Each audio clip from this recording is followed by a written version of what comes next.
하나님 말씀은 고린도 후서 1장 1절로 11절까지 교독하도록 하겠습니다. 하나님의 뜻으로 말미암아 그리스도 예수의 사도된 바울과 형제 디모데는 고린도에 있는 하나님의 교회와 또 온 아가야에 있는 모든 성도에게 하나님 우리 아버지와 주 예수 그리스도로부터 은혜와 평강이 있기를 원하노라.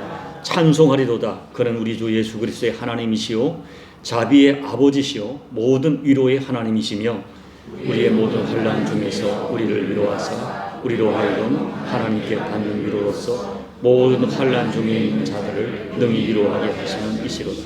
그리스도의 고난이 우리에게 넘친 것 같이 우리가 받는 위로도 그리스도로 말미암아 넘치는 도다. 우리가 환난 당하는 것도 우리가 위로와 구원을 받게 하려는 것이요 우리가 위로를 받는 것도 너희가 위로를 받게 하려는 것이니 이 위로가 너희 속에 역사하여 우리가 받는 것 같은 고난을 너희도 견디게 하느니라. 너희를 위한 우리의 소망이 견고함은 너희가 고난에 참여하는 자가 된 것 같이 위로에도 그러할 줄을 알미라. 형제들아, 우리가 아시아에서 당한 환난을 너희가 모르기를 원하지 아니하노니 힘에 겹도록 심한 고난을 당하여 살 소망까지 끊어지고 우리는 우리 자신이 사형 선고를 받은 줄 알았으니 이는 우리로 자기를 의지하지 말고 오직 죽은 자를 다시 살리시는 하나님만 의지하게 하심이라. 그가 이같이 큰 사망에서 우리를 건지셨고 또 건지실 것이며 이후에도 건지시기를 바라노라. 함께 읽겠습니다. 너희도 우리를 위하여 간구함으로 도우라. 이는 우리가 많은 사람의 기도로 얻은 은사로 말미암아 많은 사람이 우리를 위하여 감사하게 하려 함이라. 아멘. 저는 주일에 성경 한 권 강해를 진행하는데 작년 11월 말까지 고린도 전서를 강의하다가 연말 연시 때문에 잠깐 멈추어 있습니다. 저는 또 새해 신년 기도는 제가 우리 교회가 가지고 있는 비전에 맞추어서 세 가지를 설교드립니다. 저는 우리 교회가 이루고자 하는 중요한 비전 세 가지를, 첫째는 성령께서 임재하시는 최상의 예배가 드려지는 교회를 지향하고, 둘째는 영혼 구원의 열정이 살아있어 사람이 살아나고 사람을 살려내는 전도와 선교가 살아있는 교회를 지향합니다. 그리고 세 번째는 성도의 따뜻한 교제가 나타나는 성경적 교제가 회복되는 교회를 목표 삼고 목양하고 있습니다. 저는 우리 교회가 내적으로 아름다운 교회 되기를 가슴 저리도록 소망하며 기도하고 있습니다. 사랑하는 여러분, 현실적으로 지상의 모든 교회는 불완전합니다.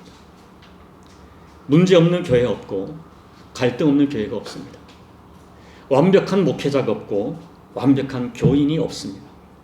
그렇기 때문에 교회는 항상 문제가 있고 항상 갈등이 나타나는 것이 우리의 현실입니다. 그럼에도 불구하고 우리가 믿는 것은 교회는 세상과 다른 곳이어야 한다는 것입니다. 여러 가지 문제가 있는 것이 현실이지만 이 지상에서 가장 아름다운 교회는 누가 뭐라 해도 교회입니다. 세상을 살리는 이 땅의 유일한 공동체가 교회입니다. 저는 그런 확신을 가지고 있기 때문에 우리가 진심으로 예수의 피로 용서받고 거듭난 우리가 분명하다면 우리가 서로를 진심으로 용납하고 받아주고 섬기고 위로하는 참 교회 회복이 가능하다고 믿고 바로 그 교회 됨을 위하여 목양하고 기도하고 있습니다. 미국의 어느 목사님이 설교하시기를 교회 공동체를 향한 하나님의 기대가 나타난 성경 한 구절이 있는데 시편 133편 1절 보라 형제가 연합하여 동거함이 어찌 그리 선하고 아름다운고 하는 말씀으로 소개하고 있습니다. 형제가 연합하여 동거하는 것이 선하고 아름답다는 것입니다. 인간은 하나님의 형상대로 창조되었습니다. 이 하나님의 형상이라는 것은 하나님의 속성, 하나님의 성품을 의미합니다. 그러므로 하나님의 속성을 따라 창조된 인간에게는 하나님의 성품으로서의 속성의 모습이 나타납니다. 하나님의 많은 형상이지만 그 중에 하나가 뭐냐 하면은 하나됨의 속성입니다. 하나님은 한 분이시지만은 그 삼위 하나님이 완벽하게 하나됨을 이루고 계십니다. 그렇기 때문에 그 하나님의 형상과 하나님의 성품을 가지고 있는 교회에는 연합하고 동거하는 삶, 선하고 아름다운 삶이 나타나야 한다고 강조하는 것입니다. 그러나 하나님의 형상을 담은 인간에 대한 기대가 창세기 3장의 아담과 하와의 범죄로 깨지고 말았습니다. 인간의 죄는 최초의 그토록 아름다운 공동체였던 아담과 하와의 관계를 서로에게 책임을 전가하고 원망하고 반목하는 관계로 깨트려버리고 말았습니다. 그 이후에 세상은 선하고 아름다운 공동체의 가치를 점점 잃어버리고 말았습니다. 그렇게 깨어진 하나님의 형상의 회복을 위해서 하나님께서는 예수 그리스도를 이 땅에 보내셨습니다. 예수님은 십자가에서 피로써 화목 제물이 되었다고 선언합니다. 로마서 3장 25절 함께 읽어볼까요? 이 예수를 하나님이 그의 피로써 믿음으로 말미암는 화목 제물로 삼으셨으니 이는 하나님께서 길이 참으시는 중에 전에 지은 죄를 간구하심으로 자기의 의로움을 나타내려 하심이니, 예수님은 십자가에서 피 흘려 죽으심으로 깨어진 하나님과 인간 관계에, 막혀버린 인간관계를 회복하는 화목의 제물이 되셨어요. 그러므로 누구든지 예수님의 십자가의 피가 나와 하나님을 화목을 위한 제물된 피로 믿으면 죄 용서받고 깨어진 하나님과의 관계가 회복됩니다. 그때부터 하나님을 아빠 아버지라 감격스럽게 부르는 자녀가 됩니다. 그리고 여러분, 이렇게 하나님과 화목된 우리들에게 하나님께서 한 가지 사명을 주셨는데 화목하게 하는 직분을 주셨다고 합니다. 고린도후서 5장 17절 18절 읽어볼까요? 그런즉 누구든지 그리스도 안에 있으면 새로운 피조물이라 이전 것은 지나갔으니 보라 새 것이 되었도다. 모든 것이 하나님께로서 났으며 그가 그리스도로 말미암아 우리를 자기와 화목하게 하시고 또 우리에게 화목하게 하는 직분을 주셨으니, 누구든지 예수 믿으면 새로운 피조물이 돼요. 하나님의 자녀가 돼요. 그리고 그 새로운 피조물에게는 하나님이 최초에 의도하셨던 잃어버린 하나님의 형상이 현저하게 회복됩니다. 그리고 하나님께서는 우리들에게 하나님이 기뻐하는 공동체를 세워갈 수 있도록 우리에게 직분을 주셨는데 화목의 직분을 주셨어요. 이렇게 화목하는 직분을 받은 사람들의 공동체가 교회입니다. 여러분, 하나님이 기대하는 공동체로서의 교회를 이해하기 위해서는 군중과 공동체를 비교해보면 쉽게 이해할 수가 있어요. 자기 이념이나 자기 이익을 따라 움직이는 사람들의 모임은 군중입니다. 야구장에 모여 관람하는 사람들을 공동체라고 말하지 않습니다. 자기 이념을 따라 데모하는 집단을 우리가 공동체라고 말하지 않습니다. 군중은 자기 희생 없이 시류와 여론과 이익을 따라, 무리를 따라 움직이고 충동적이고 이기적이고 편파적이고 일관성이 없습니다. 교회는 군중이 아닙니다. 반면에 공동체는 공동의 가치가 있고 목표가 있고 그것을 이루기 위해서 서로가 희생하고 봉사합니다. 공동체에서 서로를 부르는 호칭, 가족, 형제, 자매, 동역자, 이런 호칭이 드러나듯이 친밀성을 특징으로 하나됨을 이끌어냅니다. 분명히 서로에게 사랑의 마음을 느끼고 있고 또 상대가 아파할 때 그 아픔이 나에게도 공유되어져서 같이 아파하고 위로하는 일이 실제로 일어납니다. 그리고 또 하나의 중요한 특징이 섬김입니다. 나의 사회적 신분이 어떠하든 너의 사회적 신분이 어떠하든 서로를 존중하고 특별히 연약하고 부족한 사람을 향한 배려와 나눔이 있습니다. 그 공동체가 교회예요. 그런 의미에서 역사에 존재하는 가장 아름다운 공동체가 초대교회였습니다. 첫째 초대교회는 서로 문안하는 공동체였어요. 우리가 성경을 보면 문안하라 하는 단어가 많이 등장하죠. 문안의 의미는 상대방을 있는 모습 그대로 받아들인다는 의미예요. 형제로 받아들이고 자매로 받아들이는 것입니다. 또 문안한다는 또 하나의 중요한 의미는 서로를 축복한다는 의미예요. 둘째로 초대교회는 서로 격려하는 공동체였어요. 격려한다는 것은 잘 살도록, 멋있게 살도록, 바른 삶을 살도록 힘을 더 불어넣어주는 거예요. 히브리서 10장을 보면 초대교회는 서로 사랑을, 선행을 격려하고 모이기를 격려하는 아름다운 공동체였어요. 세 번째 초대교회는 서로 섬기는 공동체였습니다. 세상의 가치는 내가 무엇인가를 성취하고 인정받고 누리는 것이지만 하나님이 인정하시는 공동체의 가치는 성경입니다. 예수님께서는 제자들의 발을 씻기시고 그들에게 부탁하기를 자기를 부인하고 서로의 발을 씻기듯 성gem의 삶을 살아야 한다고 간곡히 부탁하셨어요. 네 번째, 또 하나의 중요한 초대교회의 특징이 서로를 위로하는 공동체였습니다. 저는 오늘 위로하는 공동체로서의 교회에 초점을 맞추어 말씀을 드리려 합니다. 한마디로 교회는 위로 공동체예요. 저는 우리 교회가 서로를 친밀하게 위로하는 사랑의 공동체가 되었으면 좋겠어요. 예수님 베푸셨던 그 십자가 사랑을 내 가슴에 담고 이 제약된 세상에서 살다가 상처받은 사람들 안아주고 격려해주고 회복해주고 어떤 사람이 와도 위로받는 공동체가 교회가 되어야 합니다. 오늘 말씀은 바울께서 왜 교회가 위로의 공동체가 되어야 하는지를 분명한 이유를 설명하고 있어요. 그렇다면 왜 우리는 서로에게 공동체, 위로하는 공동체가 되어야 할까요? 첫째, 모든 사람이 위로가 필요하기 때문입니다. 여러분, 위로가 필요하지 않은 사람이 없어요. 우리가 인생을 살다 보면 예상하지 못한 고난이 여러 모습으로 찾아와요. 사업적인 어려움이 찾아오고요. 사람들에게 배신과 버림을 당하는 썰어진 사건을 만나기도 합니다. 질병의 위기 찾아오고요. 자녀 때문에 특히 고통이 심하게 찾아와요. 이 모든 것들의 배후에는 죄가 있습니다. 그런데 이런 일을 만나면 어떤 경우는 우리의 수준으로, 우리의 영성으로 감당이 안 된다고 벅찰 때가 있어요. 내가 신앙으로 겉으로는 참아낸다고 하지만 아니에요. 내 마음속에는 치유되지 않은 상처가 남아서 우리를 힘들게 해요. 심지어 그 상처의 역작용으로 그 상처가 가시가 되어서 나를 찌르고 다른 사람을 찌르는 고통의 통로가 되어지고 맙니다. 문제는 여러분, 이 고난이라는 것이, 환난이라는 것이 착한 사람, 악한 사람 가리지 않아요. 믿음이 신실한 사람에게 견디기 어려운 고통이 찾아옵니다. 오늘 본문 1절을 보십시오. 하나님의 뜻으로 말미암아 그리스도 예수의 사도된 바울, 하나님의 뜻 가운데 세워진 위대한 바울에게도 고난이 면대되지 않았습니다. 그 고난도 작은 고난이 아니라 바울이 스스로 고백하기를 힘에 겹도록 심한 고난, 벅찬 고난이었어요. 여러분, 바울이 누구십니까? 예수님을 기적적으로 만났던 특별한 사람이에요. 그 누구보다 예수님을 뜨겁게 사랑했던 사람이고 평생을 예수님께 전적으로 헌신했던 위대한 신앙인입니다. 남들이 경험하지 못했던 영적인 세계를 깊이 체험했고 남들이 갖지 못한 은사를 가졌어요.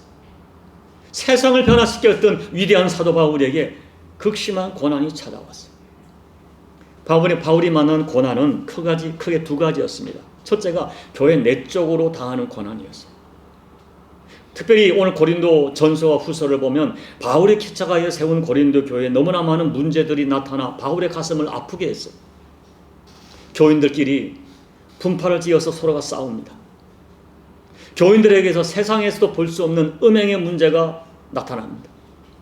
교인끼리 서로가 소송을 합니다. 자기가 특별한 은사를 받았다고 교회 질서를 어지럽히는 성도들이 나타납니다. 무엇보다 고통스러운 것은 일부 고린도 교인들이 바울의 사도권을 거부하고 바울을 배척하는 것입니다. 어떤 사람들은 바울이 돈에 욕심을 부리고 있다고 말합니다. 어떤 사람은 바울의 설교가 많이 부족하다고 시원찮다고 비판합니다. 여러분, 내가 개척한, 내가 섬기는 교우들에게 그와 같은 말을 들었을 때 바울이 정말 마음이 고통스러웠을 것입니다. 둘째는 교회 외부에서 당하는 고난이 있어요. 오늘 이 고린도 후서 1장에서 바울이 심한 고난, 마음의 사형 선물을 받았던 힘의 겹도록 그 심한 고난을 고린도 후서 11장에서 구체적으로 증언해요. 좀 길지만 우리 한번 고린도 후서 11장 24절 28절 읽어보겠습니다. 유대인들에게 40에서 하나 감한 매를 5번 맞았으며 3번 태장으로 맞고 1번 돌로 맞고 3번 파선하고 일주야를 깊은 바다 위에 지냈으며 여러 번 여행하면서 강의 위험과 강도의 위험과 동족의 위험과 이방인의 위험과 신의 위험과 광야의 위험과 바다의 위험과 거짓 형제 중에 위험을 당하고 또 수고하며 애쓰고 여러 번 자지 못하고 줄이며 목마르고 여러 번 굶고 춥고 헐벗었노라. 이외의 일은 고사하고 아직도 말마다 내 속에 눌리는 일이 있으니 곧 모든 교회를 위하여 염려하는 것이라. 여러분이 이런 고난을 받으면 예수 믿겠어요? 여러분이 이런 고난을 받고 사명을 끝까지 감당할 수 있겠어요?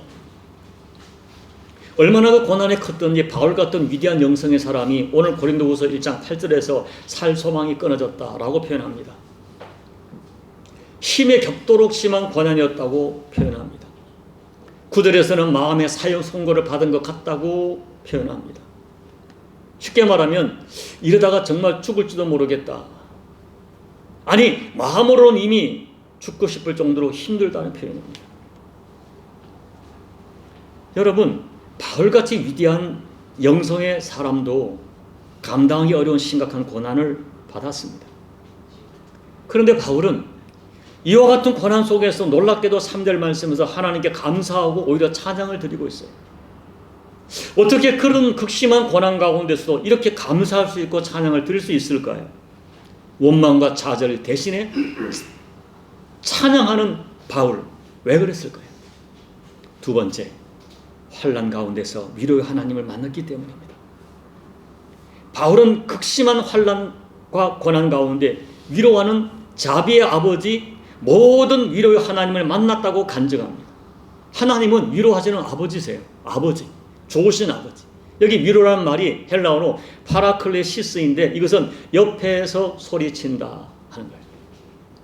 이 말은 어떤 사람이 힘겨운 일을 하고 있는데 곁에 다가와 그 일을 잘할 수 있도록 옆에서 소리치고 힘내라고, 끝까지 감당하라고, 내가 널 도와주겠다고 독려하는 행동을 의미합니다. 예를 들면 어떤 사람이 마라톤 경주에 참가하고 있습니다. 마라톤이 얼마나 힘든지 프로 선수조차도 뛰다가 몇 번이나 포기하고 싶은 마음이 찾아온다고 합니다.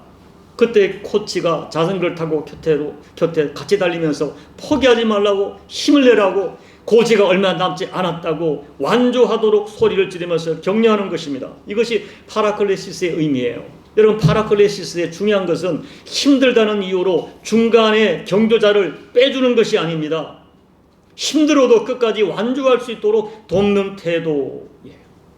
하나님은 우리에게 고난을 면제해 주면 참 좋겠는데 고난을 면제해 주시는 것이 아니라 그 고난을 이겨내고 그 영적 경주를 완주하도록 곁에 계시면서 소리쳐 위로하십니다. 그 위로의 모든 위로의 말씀이 성경에 기록되어 있어요.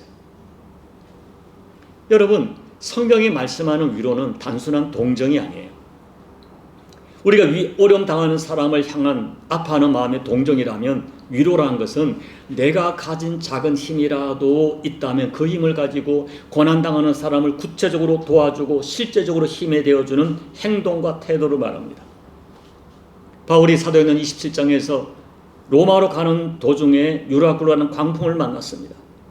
얼마나 힘들든지 14일 동안 먹지 못하고 광풍에 시달릴 때 모든 사람이 살 소망을 버렸어요. 그때 하나님이 그날 밤에 바울에게 나타나셔서 바울아 두려워 말라 말씀하시고 너는 원래의 목적대로 가이사 앞에 반드시 서야 할 것이고 너 때문에 너와 함께 동행하는 모든 사람을 내가 너에게 주겠다고 말씀하십니다. 여러분, 성경을 보시면 고통하는 현장마다 하나님이 직접 말씀하시기를 두려워 말라 내가 너를 도와주리라 내가 너와 함께 함이니라 내가 너를 떠나지 않겠다 나의 의로운 오른손으로 너를 붙들어 주겠다 어미는 자식을 버려도 나는 너를 버리지 않겠다 세상 끝날까지 너와 함께 하겠다 약속해 주셨어. 여러분, 나에게 주어진 짐이 개인적인 짐이든 가정의 짐이든 관계 짐이든 생업의 짐이든 영적인 짐이든 무거운 짐으로 고통하는 현장에 위로하시는 하나님이 찾아오십니다. 우리가 사복음서를 보면 고통하는 현장마다 예수님이 찾아가십니다. 이것은 하나님의 약속이기 때문에 반드시 이루어져요. 그래서 내가 만난 고난은 지식으로 알던 하나님을, 살아계신 하나님을 구체적으로 체험하는 기회가 됩니다. 오늘 바울은 그 극심한 고난 속에서 그가 만난 하나님을 이렇게 간증합니다. 첫째, 같이 읽어볼까요? 고난이 클수록 주님의 위로도 크다는 것이에요. 자, 5절 말씀 읽어보겠습니다. 그리스도의 고난이 우리에게 넘친 것 같이 우리가 받는 위로도 그리스도로 말미암아 넘치는 도다. 고난이 클수록 위로가 더 컸다. 위로가 더 구체적이고 뜨겁게 경험됐다고 간증하는 거예요. 복음을 위하여, 하나님 나라 위하여, 사명을 위하여 고난당하는 자들에게 주님이 위로하시는데 크게 위로하십니다. 고난의 강도와 간정의 은혜가 필요합니다. 둘째 읽어볼까요? 고난은 자신이 아닌 오직 하나님만 의지하게 합니다. 자, 9절 읽어봅니다. 우리는 우리 자신이 사형 선고를 받은 줄 알았으니 이는 우리로 자기를 의지하지 말고 오직 죽은 자를 다시 살리시는 하나님만 의지하게 하심이라. 이 말씀은 내가 맞는 고난이 내 인생의 불순물들을 제거한다는 의미예요. 고난받기 전에는 우리의 삶이 여러 가지 일로 너무 분주하고 너무 복잡하고 너무 바쁩니다. 내가 끝끝내 여전히 내려놓지 못하고 붙들고 있는 것이 너무 많습니다. 그런데 불같은 고난을 당하면 내 인생의 가치 체계가 아주 단순해져요. 무엇이 중요한지 분별이 되고 이제 무엇을 끝까지 붙들어야 될지 이제 이것을 놓아야 될지 분별이 돼서 우리 인생의 가치 체계가 성경적으로 자리를 잡기 시작해요. 마음의 사형 선고를 받은 것 같은 극심한 고난을, 절대 고난을 경험하는 나서야 사람들은 오직 예수님만 절대적으로 의지하게 됩니다. 사형 선고를 받은 것 같은 고난을 겪으면서 내가 붙들고 있는 이것이 내가 진정으로 붙들고 의지할 것이 세상에는 없구나 진실을 깨닫게 돼요. 그리고 그때서야 오직 예수님만이 절대 붙들 내 인생의 절대 가치임을 깨닫게 되고, 그리고 그때부터 주님이 기뻐하는 가치로 살아갈 수 있는 영적 체질로 변화되는 것을 경험하게 됩니다. 그렇게 바빴는데, 그렇게 많은 사람을 만났는데 그것이 내 인생을 진정한 가치로 붙들고 있는 것이 아니라는 것을 깨닫게 되는 거예요. 그래서 고난은 성도에게 인생의 퇴보를 가져오는 것이 아니라 성도의 인생을 정금 같은 가치 체계로 정돈하는 기회가 되는 것입니다. 예수 믿는 사람들은 그러므로 고난을 해석하고 고난에 대응하는 시각을 바꿔야 돼요. 세 번째 같이 읽어봅니다. 우리는 위로받았으니 위로하며 살아야 돼요. 바울이 4절 5절에서 말씀하는 게 뭐예요? 하나님께서 환난 중에 있는 자기를 위로하신 것은 나로 하여금 환난 당하는 다른 사람들을 위로하게 하심이라고 얘기합니다. 그리고 내가 받는 환난이 나와 같은 환난을 받는 교인들을 위로해서 그들을 구원하기 위함이라고 말씀하죠. 여러분 다시 한번 강조합니다. 우리는 하나님으로부터 화목하게 하는 직분을 명받았어요. 화목이란 것은 위로하는 사람들에게 나타나는 삶의 열매입니다. 그러므로 우리는 평생 위로하는 사람으로 살아야 돼요. 위로는 성도의 사명이에요. 여러분에게 간곡히 부탁을 드립니다. 가정이든 교회든 절대로 누군가를 비난하고 남의 길을 꺾고 상처 주는 사람으로 살아서는 안 됩니다. 우리는 어떤 공동체이든 위로자로 살아야 돼요. 나에게 찾아온 고난조차도 성경적으로 해석하고 성경적으로 적용해야 됩니다. 오늘 바울은 내가 받은 고난의 이유를 분명히 가르쳐줘요. 내 고난을 통하여 하나님 위로를 받을 뿐 아니라 나와 같이 고난받는 사람들을 위로하시려고 하시는구나. 그리고 한편으로 어떻게 해석하는가 하면 사람들이 내가 받는 내 고난당하는 나를 보고 사람들이 그들에게 찾아온 고난을 정확하게 성경적으로 해석하고 견디는 힘을 얻는다는 것입니다.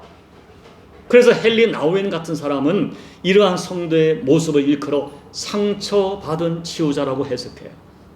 나의 상처, 나의 실패, 나의 약함, 나의 고난이 다른 사람들에게 역으로 큰 위로의 통로가 된다는 것입니다. 그러므로 여러분, 우리는 고난 해석하는 영적 시각을 바꿔야 할 뿐만 아니라 내가 고난 속에 받은 위로를 경험하고 그 위로를 가지고 평생의 공동체에서 위로자로 살아야 됩니다. 그렇다면 어떻게 우리가 위로의 사명을 감당할 수 있을까요? 자, 첫째, 여러분 자신을 스스로 위로하십시오. 성경에 기록된 믿음의 선배들, 그들의 인생의 행적을 살펴보면 단 한 사람도 그들의 인생길이 순탄하지 않았어요. 위대한 믿음의 사람들도 깜짝 놀랄 고난이 있었어요. 우리의 인생 순탄하지 않습니다. 우리의 낙심시킬 도전, 미혹, 고난이 끊임없이 찾아오고 아무에게도 말하지 못하는 마음의 상처를 가지고 안고 평생을 살아야 할 수도 있습니다. 하나님이 인정하셨던 위대한 신앙인 다윗, 수없이 낙심하고 좌절스러운 삶을 만났어요. 그런데 그때 다윗은 자기 스스로 자기의 영혼을 격려합니다. 시편 42편 11절 함께 읽어볼까요? 내 영혼아 내가 어찌하여 낙심하며 어찌하여 내 속에서 불안해하는가? 너는 하나님께 소망을 두라. 나는 그가 나타나 도우심으로 말미암아 내 하나님을 영원히 찬송하리로다. 바울은 자신에게 위로하는 거예요. 내 영혼아 너 어떻게 이렇게 낙심하고 좌절하는가? 너는 하나님의 사람이야. 너는 하나님의 자녀야. 너는 영광의 나를 상속받을 하나님의 자녀야. 하나님을 바라봐. 마침내 나타난 너를 도우실 하나님을 믿어. 그리고 하나님의 나타나심을 통하여 위로받고 하나님을 찬송해 라고 자신을 격려하는 거예요. 여러분 가장 먼저 여러분 자신을 격려하십시오. 여러분의 신분, 여러분의 믿음으로 고백하는 여러분의 영적인 유산, 하나님의 모든 약속을 가지고 여러분 자신을 스스로 격려하십시오. 우리도 예수 믿는 우리가 고난 받습니다. 남이 이해하지 못하는 고난을 받을 수 있습니다. 그러나 우리에게는 자비의 아버지, 모든 위로의 하나님이 계십니다. 그 하나님을 믿는 믿음으로 스스로 자신을 격려하십시오. 둘째, 진심이 담긴 말로 위로하십시오. 위로는 1차적으로 입술의 위로입니다. 성경에 입술의 위로라는 구절이 있어요.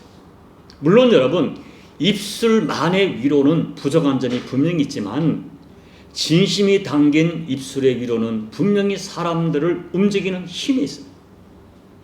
진심 어린 말 한마디가 진심이 통할 때 상대방 위로를 받아요. 특별히 고난당하는 사람들을 위로할 때 하나님 말씀으로 위로하십시오. 시편 119편 50절 이 말씀은 나의 고난 중에 위로라. 주의 말씀이 나를 살리셨기 때문입니다. 말씀의 살림. 셋째, 구체적인 섬김으로 위로하십시오. 예수님 이 땅에 계실 때 예수님이 위로의 표본이세요.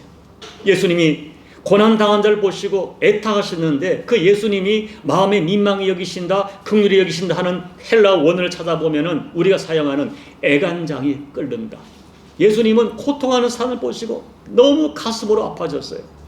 그러나 그것을 끝나지 않으셨어요.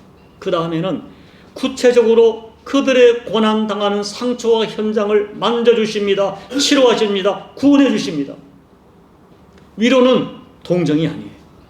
위로는 나에게 작은 힘이라도 있다 하면 그 힘을 가지고 구체적으로 섬기는 구체적인 행동과 태도를 의미합니다.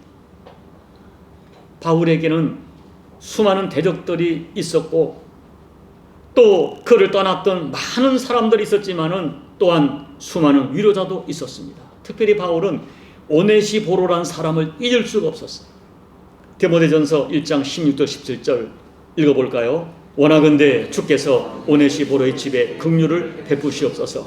그가 나를 자주 격려하고 내가 사슬에 매인 것을 부끄러워하지 아니하고 로마에 있을 때 나를 부지런히 찾아와 만났습니다. 여러분이 디모데전서 1장 15절과 18절을 연결해 보면 바울이 로마의 감옥에 있을 때 많은 사람들, 특별히 동역하던 많은 사람들이 바울을 버리고 떠났어요. 그런데 오네시보로라는 사람이 자원하여 에베소에서 로마까지 찾아와 바울을 격려했다고 했습니다. 감옥에 갇힌 바울을 자주 찾았고 부지런히 찾았다. 자주 부지런히. 그냥 오지 않고 아마 영치금과 음식 등으로 위로했을 것입니다. 왜냐하면 개역 성경을 보면 16절에 격려했다는 단어를 개역 성경에서는 유쾌하게 했다. 나를 유쾌하게 했다고 번역하고 있기 때문입니다. 그리고 바울은 자기를 자주 찾아와 유쾌하게 했던 위로했던 오네시보를 잊을 수가 없어서 그 오네시보로와 그의 집을 하나님께서 긍휼을 베풀어 축복해달라고 15절과 18절에서 거듭 기도하고 축복하고 있습니다. 여러분에게 작은 힘이라도 있다면 위로가 필요한 누군가에게 구체적 섬김으로 위로하십시오. 넷째, 간절한 기도로 위로하십시오. 8절에서 바울은 자신이 당했던 살 소망이 끊어질 정도의 고난을 언급하면서 11절에서 너희도 우리를 위하여 간구함으로 도우라고 요청합니다. 고난당하는 누군가를 위하여 기도로 도와주십시오. 하나님께 그를 위해 눈물로 기도해 주십시오. 여러분, 내 문제가 아닌, 나의 고통이 아닌 누군가의 아픔을 위하여 철회를 해보시고 누군가의 고난을 위하여 금식하며 위로해 보십시오. 성경은 수많은 말씀에서 서로 위로하라, 위로하라, 위로하라 명령하십니다. 위로는 주님의 명령입니다. 그러므로 위로는 성도의 사명입니다. 소망하기는 여러분들이 여러분 남은 인생을 어떤 모습이든 위로자로, 진정한 위로자로 살아가시기를 예수님 이름으로 축복합니다. 이제 말씀을 정리합니다. 오늘 말씀에서 가장 많이 등장하는 단어가 놀랍게도 우리라는 단어예요. 이 말은 바울 사도는 나에게 개인적 고난을 고백하는 것이 아니고요, 내가 만난 고난을 공동체의 영성을 가지고 우리의 고난으로 적용하고, 또 성도 누군가 어떤 개인이 만난 고난을 나의 고난과 교회 공동체의 고난으로 받아들이는 표현입니다. 그래서 우리 서로 함께 고난을 견디자, 서로 위로하면서 이 고난을 이겨내자 라고 말씀하는 것, 이것이 교회입니다. 소망하기는 저는 여러분이 고난의 길을 걸어갈 때 살아계신 하나님이 여러분에게 구체적으로 위로하시는 위로의 은혜가 있기를 진심으로 기도합니다. 그리고 여러분이 그 위로를 경험한 여러분이 누군가를 위로하는 위로의 도구로 평생 쓰임 맞는 저와 여러분 되기를 소망합니다. 여러분, 정중하게 부탁을 드립니다. 나 하나 구원받고 나 하나 챙기고 그냥 주일 자리만 채워가는 신앙생활은 하지 말아야 합니다. 내 주변 사람들에게, 내 가족들에게, 교우들에게 하나님의 사랑과 친밀함을 구체적으로 나누어 주셔야 됩니다. 특별히 여러분, 하나님께서 여러분 마음을 감동하는 누군가가 있다면 고난당하는 사람을 일부러 찾아가서 안아주고 내게 있는 작은 힘이라도 나누어 주는 성경적 위로를 실천하셔야 됩니다.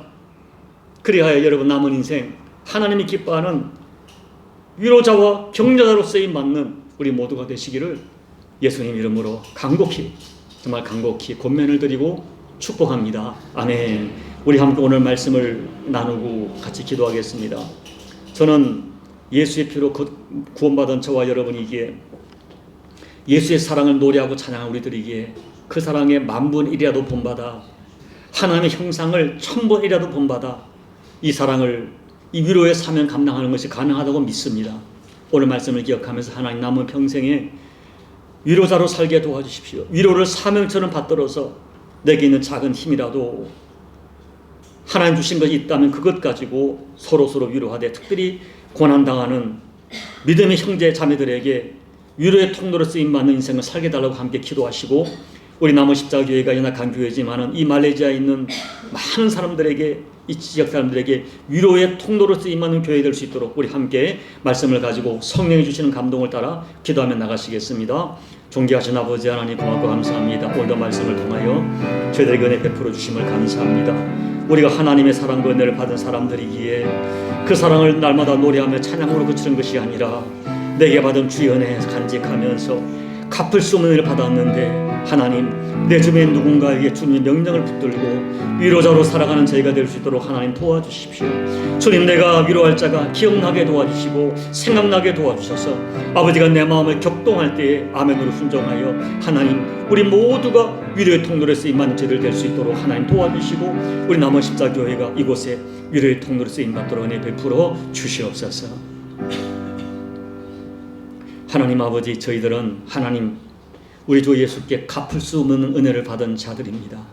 하나님의 은혜가 없다면, 예수님의 십자가 대속이 없다면 아무 소망 없는 저희들, 예수님의 십자가 화목의 제물로 하나님과 화목하게 하시고 하나님을 아버지라 부르는 놀랍고 존귀하고 영광스러운 직분과 유업을 주셨습니다. 이 은혜를 받은 저희들 남은 생에 하나님께 감사와 찬양을 드릴 뿐 아니라 주께 받은 이 엄청난 위로의 은혜를 기억하면서 남은 평생 위로자로 화목의 직분자로 살아가는 저희가 되게 도와주옵소서. 하나님께서 때때로 내 마음을 성령 하나님이 감동시켜 주셔서 내가 위로할 자가 기억나게 도와주시고, 주님의 내 마음을 격동할 때 하나님 내게 있는 작은 힘이라도 나누어서 위로와 격려의 통로로 우리 가정에서, 교회에서, 내 주변에서 아름답게 쓰임받는 우리 모든 교회 되게 도와주시고 교우들 되게 도와주시고 우리 남은 십자교회가 연약한 교회지만 이 말레이시아에서 선교사들에게 또 주변의 사람들에게 위로의 통로로 쓰임받는 복된 교회 될 수 있도록 하나님 은혜 베풀어 주시고 주의 성령으로 결단시켜 주시옵소서. 예수님 이름으로 간절히 소망하며 기도하옵나이다. 아멘.